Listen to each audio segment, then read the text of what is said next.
Salam əziz qardaşlar, əziz izləyicilər. Xoş gördük hər birinizi. Əziz qardaşlar, bugün mart ayının 14-ü, 2025-ci il. Buyurun baxın, bax belə tatallar cinsi, dəvə qulaq, durna boğaz, qoşduq toğullar satılır əziz qardaşlar. Heyvanlar da maşallah olsun da. Göz qabağında. Bax.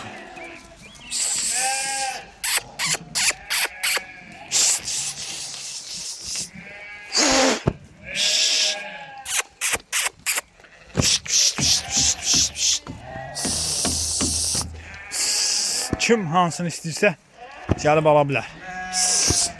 Ünvan Beyləqan rayonu. Hay maşallah, bunlara baxın.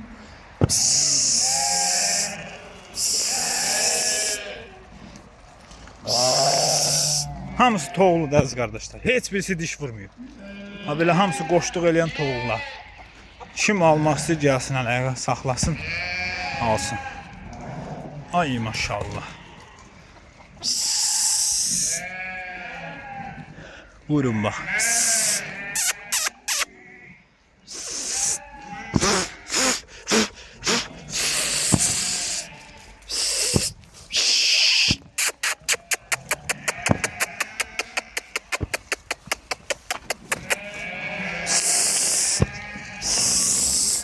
Hərəsi bir dana da.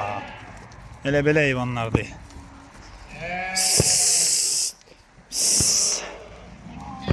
Qiymətləri 600-1200 arası dəyişir.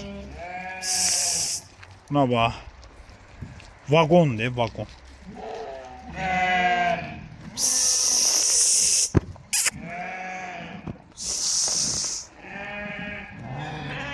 Kim almaq istəyirsə əlaqə saxlaya bilər.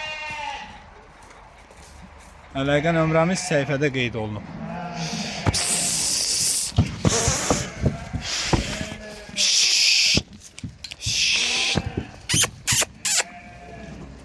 Hərəsi bir vagon.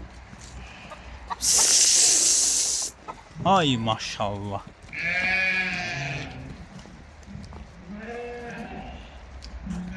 Buyurun bax.